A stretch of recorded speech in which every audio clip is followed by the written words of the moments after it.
नमस्कार, स्वागत है आप सभी का। आप देख रहे हैं एनएमएफ न्यूज। आपके साथ मैं हूं नमता चौधरी। दिल्ली से एक चौंकाने वाला मामला सामने आया था, जहां पर एक लड़के ने, जिसका नाम तौफीक बताया जा रहा है, उसने नेहा नाम की लड़की को उसके घर में घुसकर छत से धक्का देकर उसे मार दिया था। बताया गया कि इस लड़के ने बुर्का पहनकर एंट्री की थी नेहा के घर में। लेकिन क्या यह विवाद सिर्फ इतना था? क्या ये दोनों अनजान थे? नहीं। बताया जा रहा है कि तौफीक नेहा से राखी बंधवाया करता था, उसके घर में उसका आना जाना था और पिछले 3-4 साल से तौफीक और नेहा के परिवार के संबंध बहुत अच्छे थे। फिर सवाल उठता है कि आखिर ऐसी कौन सी मजबूरी आ गई कि तौफीक को यह कदम उठाना पड़ा और नेहा को जान से मारना पड़ा। बताया जा रहा है कि नेहा भले ही तौफीक को राखी बांधती थी या दोनों के बीच में भाई बहन जैसा रिश्ता था, लेकिन बाद में तौफीक के दिल में नेहा के लिए प्रेम जाग गया और जब इस प्रेम को स्वीकार करने से नेहा ने मना किया तो उसका अंजाम उसने किस तरीके से भुगता? अपनी जिंदगी को खत्म करके। तौफीक इसी बात से गुस्से में था कि नेहा उसके प्रपोजल को क्यों ठुकरा रही है और इसीलिए आनन फानन में वो गुस्से में घर गया। पहले नेहा के पिता को धक्का दिया, नेहा को घसीटा, छत पे लेकर गया और उसके बाद वहां से उसे धक्का दे दिया। जैसे तैसे नेहा को अस्पताल में भर्ती कराया गया, जहां पर डॉक्टर्स ने उसे मृत घोषित कर दिया। आपको बताते चले, इस पूरी खबर में सबसे बड़ी अपडेट यह आई है कि पुलिस ने आरोपी तौफीक को उत्तर प्रदेश के रामपुर जिले के टांडा से गिरफ्तार कर लिया है। ये जो तस्वीर आप देख रही हैं, ये वही लड़की है नेहा, और जिस लड़के को आप लाल टी शर्ट में अभी देख रहे थे, इसी का नाम है तौफीक। सवाल ये उठता है कि जो लोग ये कहते हैं कि मेरा अब्दुल वैसा नहीं है, एक बार फिर से अब्दुल वैसा ही निकला, और अब ये लोग जो इस तरह की बातें किया करते थे वो क्या जवाब देंगे? आपको बताते चले, ये बात सिर्फ मैं नहीं कह रही, बल्कि वरिष्ठ अधिवक्ता योगेश अग्रवाल ने हाल ही में एनएमएफ न्यूज से खास बातचीत की थी। उनका भी यही कहना था कि जिन लोगों को लगता है कि उनका अब्दुल ऐसा नहीं है, वो इन मामलों को देखें। और सबसे बड़ी बात, ऐसा ये कोई पहला केस नहीं हुआ है जिसमें एक मुस्लिम लड़का रहा हो, उसने हिंदू लड़की को मारा हो। इससे पहले हमने देखा है किस तरीके से लड़कियों को मौत के घाट उतारा गया है। बहरहाल, अगर मैं आपको इस पूरी खबर के बारे में बताऊं, जो पुलिस ने बयान जारी किया है, पुलिस के मुताबिक 23 जून की सुबह लगभग सुबह 8:30 बजे के आसपास सूचना मिली कि अशोकनगर इलाके में एक लड़की छत से गिर गई। मौके पर पुलिस टीम पहुंची। घायल युवती को उसके पिता चूंकि जीटीबी अस्पताल ले गए थे, तो वहां पर पुलिस उसके बयान दर्ज कराने के लिए पहुंची। पता लगा कि 19 साल की इस नेहा को जानबूझकर छत से धक्का दिया गया था, ये गिरी नहीं थी। उसके बाद परिजनों के बयान दर्ज किए गए, चश्मदीदों के बयान दर्ज किए गए, जिनके आधार पर पता चला कि तौफीक बुर्का पहनकर नेहा के घर की बिल्डिंग में दाखिल हुआ और छत पर दोनों के बीच किसी बात को लेकर झगड़ा हुआ और उसके बाद उसने नेहा को सीधे नीचे की तरफ धक्का दे दिया। बहरहाल, बीएनएस की धारा 109(1), 35(1)(2) के तहत फिलहाल तौफीक के खिलाफ मामला दर्ज किया गया था। बाकी सीसीटीवी फुटेज के आधार पर, फोन कॉल रिकॉर्ड के आधार पर या जो भी साक्ष्य मिल रही हैं, उसके आधार पर तौफीक की पहचान की गई कि बुर्के की आड़ में तौफीक ही घर में घुसा था। और उसके बाद दिल्ली पुलिस की कई टीमों को लगाया गया इस तौफीक को पकड़ने के लिए, जिसके बाद आरोपी को उत्तर प्रदेश के रामपुर के टांडा से गिरफ्तार कर लिया।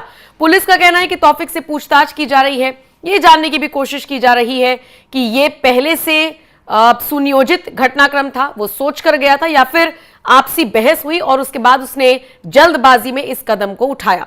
बहरहाल, जिस तरीके से तौफीक द्वारा नेहा की मौत हुई, उसके बाद इस पूरे मामले को देखने के बाद इलाके में लोगों में काफी ज्यादा गुस्सा है, आक्रोश की लहर लोगों के बीच पैदा हो गई है और तौफीक के परिवार को भी नुकसान पहुंचाने की कोशिश की जा रही है। इसीलिए खबर मिल रही है कि पूरे इलाके में अतिरिक्त पुलिस बल को तैनात किया गया है, शांति बहाल रहे, किसी भी तरह की कोई अप्रिय घटना ना हो, कोई सांप्रदायिक माहौल ना बिगड़े, क्योंकि ये हिंदू मुसलमान वाला मैटर अब हो गया है। इसको लेकर सीआरपीएफ को भी तैनात किया गया है। बुर्का पहनकर कांड करने वाले तौफीक को तो पुलिस ने धर दबोचा, लेकिन मैंने आपसे शुरुआत में कहा कि वरिष्ठ अधिवक्ता योगेश अग्रवाल ने इस मामले को लेकर विस्तार से जानकारी हाल ही में एनएमएफ न्यूज से बातचीत के दौरान दी थी। मेरे सहयोगी ने उनसे जब बात की, सुनिए एडवोकेट योगेश अग्रवाल क्या कुछ बताते हुए नजर आए हैं इस पूरे कांड को लेकर। हमारे हिंदू समाज के अंदर जो लड़कियां हैं जो ये सोचती हैं कि हम मुस्लिम लड़के को भाई बना के सुरक्षित हैं, तो किसी भी तरीके से सुरक्षित नहीं है। इनसे दोस्ती करना, इनके आसपास रहना भी इनके लिए खतरे की निशानी है। और ये एक जीता जाता उदाहरण है ये जो पूरा का पूरा मामला है, क्योंकि फैमिली में इस लड़के का उठना बैठना था।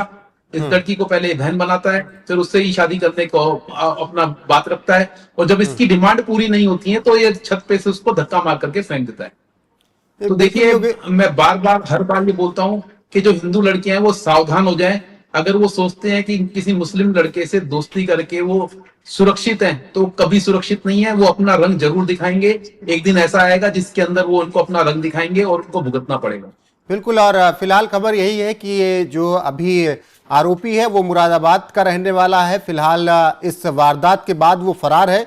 लेकिन योगेश जी, हालात ये कि मामला जो हुआ उसके बाद स्थिति ये हो गई है कि अब अंतिम संस्कार करने के लिए सीआरपीएफ तक की तैनाती कर दी गई है। क्या इलाके में किसी तरीके की तनावपूर्ण स्थिति होने की संभावना दोनों पक्षों के बीच में? देखिए, ये दिल्ली का वही इलाका है जहां कुछ साल पहले दिल्ली के अंदर दंगे भड़के थे, जहां पर हिंदू मुस्लिम तनाव पैदा हुआ था। और आपको मालूम है, अभी वहां पर हजारों के तादाद में मामले रजिस्टर्ड हुए थे, आगजनी भी हुई थी, बहुत सारे लोग मारे भी गए थे। तो इसी चीज को ध्यान में रख करके वहां पर सीआरपीएफ की तैनाती करी गई है। अभी लड़की का अंतिम संस्कार नहीं हुआ है। अब उसके बावजूद इस मामले को ध्यान में रख करके, क्योंकि ये पूरा का पूरा जो एरिया है एक सेंसिटिव एरिया है, इस एरिया की सेंसिटिविटी को देखते हुए अब ये माना जा रहा है कि यहाँ पर हिंदू मुस्लिम तनाव बढ़ सकता है।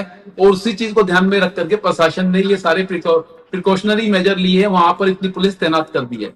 तो ऐसा नहीं है कि कोई दंगे भड़कने वाले हैं। अभी ऐसा कोई बयान भी नहीं आया है, ऐसा कोई नेता ने भी ऐसा कुछ वो नहीं करा है कि यहाँ पर कोई हिंदू मुस्लिम दंगे भड़के हैं।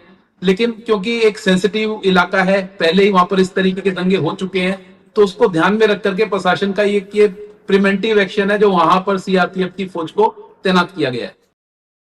तो सीआरपीएफ की तैनाती क्यों की गई है, बाकी ये पूरा मामला क्या था? और जैसा कि मैंने बताया कि योगेश अग्रवाल भी इस बात से इत्तेफाक रख रही हैं कि जो लोग इस मुगालते में हैं कि उनका अब्दुल ऐसा नहीं है, अमूमन केसेस में ऐसा ही निकल रहा है।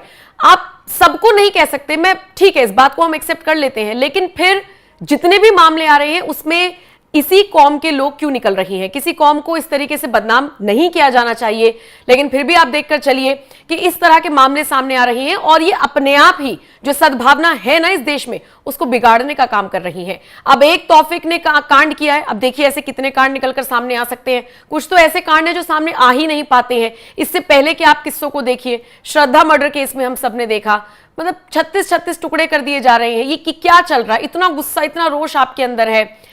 इस तरह के मामलों पर सख्ती से एक्शन होना चाहिए, इनका निपटारा जल्द से जल्द होना चाहिए। और यकीन मानिए, जिस तरीके से ये तौफीक का कांड सामने आया है, इसको भी सख्त सजा दी जाने की मांग लगातार उठ रही है।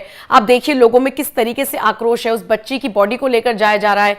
ये आक्रोश सिर्फ परिवार का नहीं है, बल्कि अब ये फिर हिंदू मुसलमान वाला एंगल दिल्ली में एक बार फिर से हो गया है, क्योंकि फिर तौफीक ने नेहा को मारा है और इसीलिए लोगों के बीच आक्रोश का माहौल है। फिलहाल इस खबर पर आपकी राय क्या है? कमेंट सेक्शन में आप अपनी राय हमें जरूर दीजिएगा और बाकी जो भी अपडेट आती रहेगी आप तक पहुंचाते रहेंगे। नमस्कार।